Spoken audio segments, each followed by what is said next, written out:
Have you ever wondered why trust is so difficult to build but so easy to lose? It's a question many of us ask as we navigate the complex landscape of human relationships. In a world where actions often speak louder than words, trust can feel like an elusive treasure, something we long for but struggle to maintain.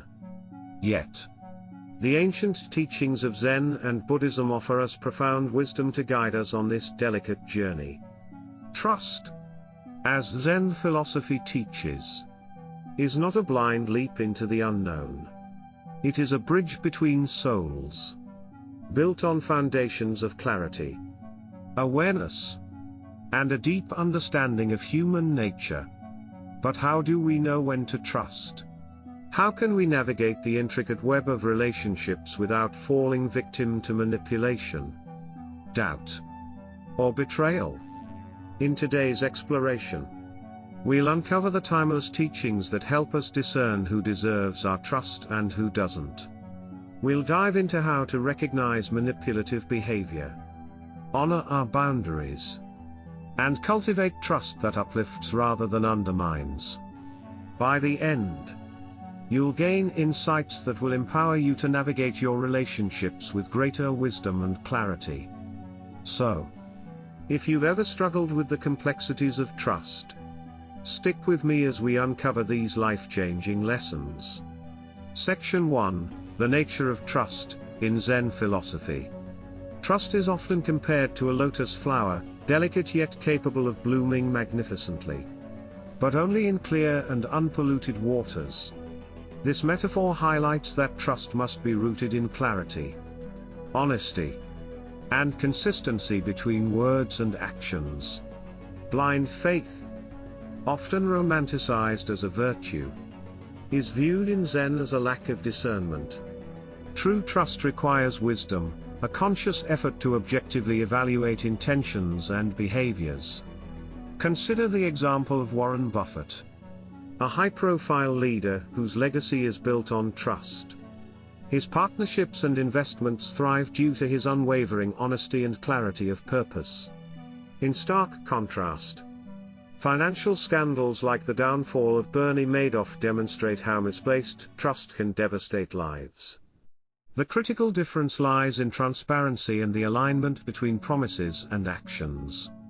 Buffett earned trust through decades of accountability, while Madoff's deceit relied on manipulation and dishonesty.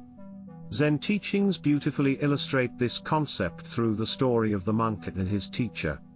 When the monk asked how to recognize trustworthiness, his teacher pointed to a droplet of water delicately balanced on a lotus leaf. The droplet quivered, vulnerable to the slightest disturbance. The teacher explained that trust is like this droplet, unstable unless supported by firm understanding and a foundation of clarity. This parable carries a universal truth: trust is not something to be given lightly. It requires observation, reflection, and the ability to see through illusions or false promises.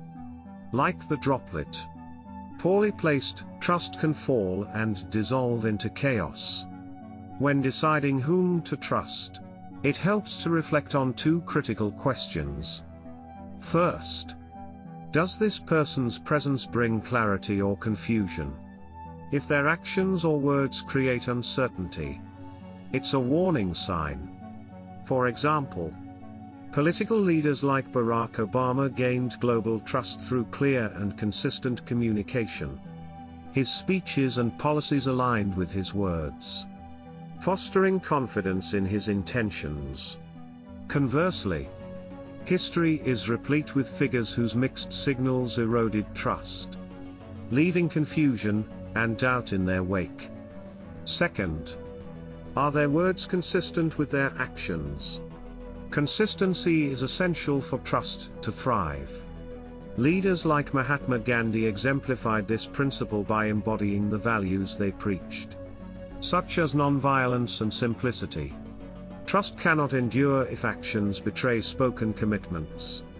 Ultimately, trust, like the lotus flower, flourishes only in waters of transparency and alignment.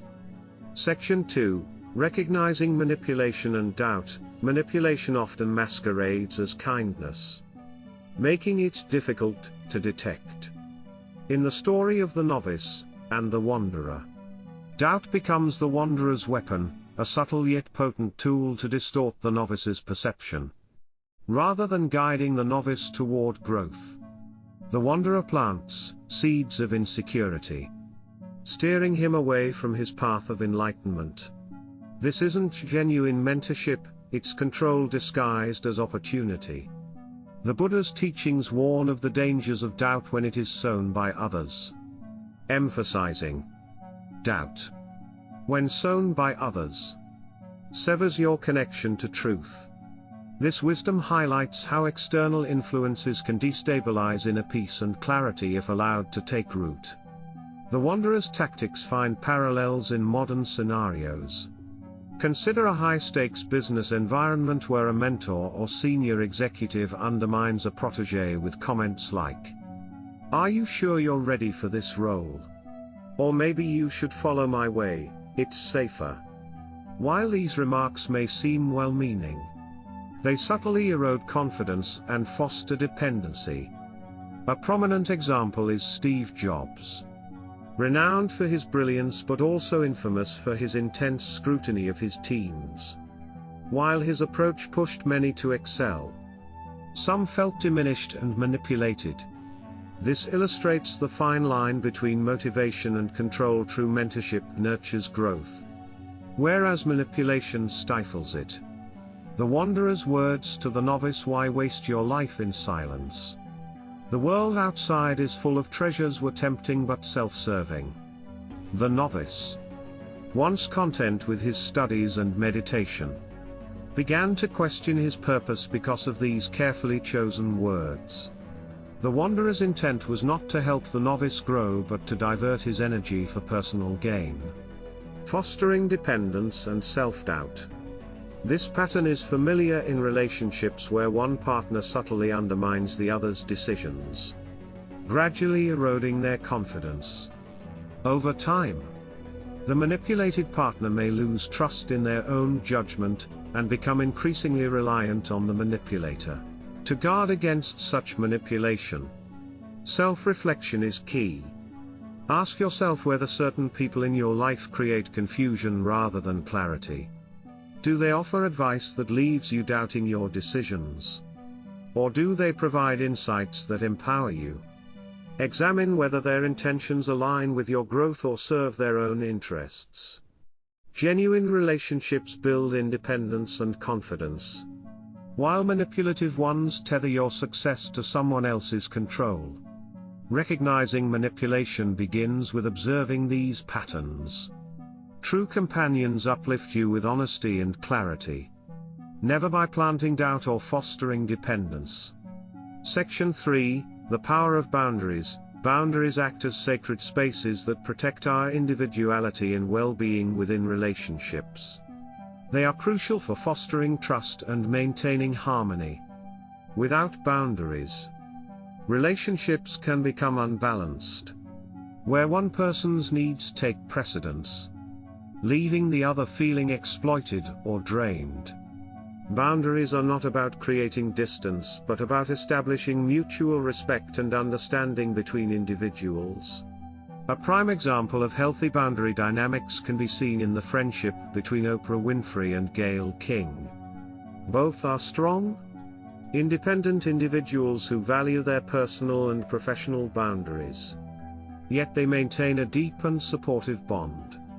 In contrast, relationships lacking boundaries often lead to emotional exhaustion, especially when one person demands constant attention, ignoring the other's needs. Boundary setting is equally essential in leadership.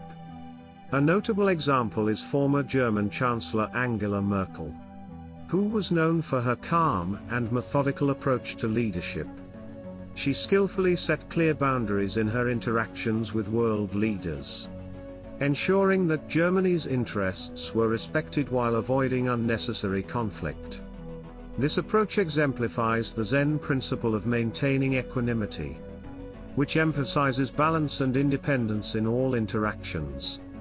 In the story of the wanderer and the novice, the wanderer manipulates the situation by disregarding the novice's boundaries and coercing him to abandon the monastery. This manipulation benefits the wanderer's interests, not the novice's growth. True trust in a relationship honors individuality and autonomy, rather than demanding conformity or submission. A relationship devoid of boundaries becomes one of control, where one party's needs overshadow the other's. This lesson is equally applicable in personal relationships. For example, imagine a colleague who persistently interrupts your personal time, framing their requests as urgent, without clear boundaries. This behavior can lead to burnout and resentment. Boundaries are vital for ensuring that relationships remain reciprocal and respectful. To establish boundaries, one must communicate clearly, expressing their needs upfront, such as saying, "I value our friendship, but I need some time to focus on my personal goals." Observing how others respond to your boundaries reveals their true intentions. Genuine care is reflected in respect for your needs, while resistance may signal manipulation or control. Additionally, practicing equanimity, as taught in Zen, helps balance attachment and independence, nurturing relationships that are supportive and free from exploitation. Ultimately, boundaries are not walls but bridges that enable trust and mutual respect to flourish. They empower individuals to protect their well-being while fostering deeper, healthier connections with others. Section 4, Walking Away as Strength. Walking away from toxic relationships or situations is not a sign of weakness but a demonstration of wisdom and self-respect. In the story, the novice realized that the wanderer's promises, rather than leading to freedom, were chains of dependency. True growth often requires the courage to release what no longer serves us, even when it feels uncomfortable. Michelle Obama, in her memoir Becoming, speaks about the value of alignment in relationships, emphasizing that when one partner stifles the other's light, it may be necessary to re-evaluate the relationship. This principle extends beyond personal relationships into the corporate world, where quitting a toxic job is not about giving up, but choosing to prioritize mental health and self-worth. For instance, former Microsoft CEO Steve Ballmer acknowledged that stepping down was essential for both the company and himself. Recognizing when to leave a situation for personal and collective growth is a reflection of strength, not failure. From a Buddhist perspective, the concept of mu, emptiness, teaches that detachment from attachments is necessary for liberation. This doesn't mean abandoning everything, but rather freeing ourselves from attachments that cause suffering. In relationships, clinging out of fear, whether it's fear of loneliness or failure, blocks the path to true fulfillment. In the story of the novice, he reached a moment of clarity while gazing at his reflection in a still pond. He hardly recognized the person he had become, realizing that the wanderer's influence had clouded his inner light. This recognition spurred him to leave the wanderer and return to his path of self-discovery. His departure wasn't an act of rebellion but one of self-compassion, a reclaiming of his inner peace and clarity. This struggle is relatable to many, as individuals may stay in high-pressure jobs out of fear of financial insecurity, even when the environment undermines their confidence. Leaving such a job isn't about escaping responsibility but about prioritizing well-being and creating space for better opportunities. Reflecting on these situations prompts key questions. Are you holding on to a relationship out of fear or genuine connection? Does this relationship uplift your spirit or drain your energy? If you walked away, would you feel liberated or burdened? Ultimately, walking away is often the bravest step toward personal growth and freedom. It allows us to honor ourselves, create space for healthier connections, and realign with our inner truth. When we let go of what no longer serves us, we gain the strength to embrace what truly does. Section 5, Trust in oneself. The foundation of all trust lies in the ability to trust yourself. When you nurture and believe in your inner clarity, you become unshakable, no matter the external circumstances. This inner trust serves as a compass, guiding you with confidence and resilience through life's complexities. A powerful example of self-trust can be seen in the life of Oprah Winfrey. At various points in her career, Oprah trusted her intuition, even when others doubted her choices. One notable example is her decision to create her own network, OWN. Despite the challenges and skepticism surrounding the venture, her unwavering trust in her vision and inner voice led to its eventual success. This illustrates how self-trust enables individuals to take bold risks that align with their true purpose. To cultivate this inner trust, mindfulness practices like meditation, journaling, and self-reflection are invaluable tools. Meditation helps quiet external distractions and brings clarity, allowing you to tune into your intuition. Journaling offers a space to process emotions and identify patterns, while self-reflection provides insight into your values and boundaries. These practices help strengthen the connection to your inner wisdom, reinforcing the trust you have in yourself. In a Zen teaching, a master once observed a droplet of water touching a still pond and said, "A single droplet may seem insignificant, but its ripples extend infinitely. Trust yourself, for your inner wisdom is like that droplet, its impact reaches far beyond what you perceive." Similarly, when you act from a place of inner trust, your decisions create lasting and meaningful effects, not just in your own life, but also in the lives of those around you. Consider the example of a young artist hesitant to showcase their work. When encouraged by their inner voice, they take a leap of faith and host their first exhibition. This act of self-trust not only validates their talent but also inspires others to embrace their creativity. Cultivating self-trust requires deliberate effort and introspection. First, listen to your inner voice, paying attention to your instincts even when external opinions conflict with them. Honor your boundaries by upholding your needs and values, even if it's uncomfortable or inconvenient for others. A real-life example of self-trust is Elon Musk. Despite facing skepticism and significant financial risks, Musk trusted his vision, leading to the success of ventures like SpaceX and Tesla. His journey emphasizes that trusting yourself, even in the face of doubt, can yield extraordinary outcomes. Ultimately, inner trust is the foundation of both personal and professional growth. By believing in your inner wisdom and cultivating practices that reinforce it, you unlock the potential to live a life of purpose, clarity, and fulfillment. Trust is not a surrender, it is a dance of clarity and compassion. It requires conscious effort, awareness, and a deep understanding of the human heart. As we wrap up today's exploration, let's reflect on the 5 essential pillars of trust that can guide us in navigating our relationships. First, trust must be earned through discernment. It's built on wisdom, not blind faith. Second, avoid those who sow doubt and confusion. Trust thrives in clarity, not in manipulation or deceit.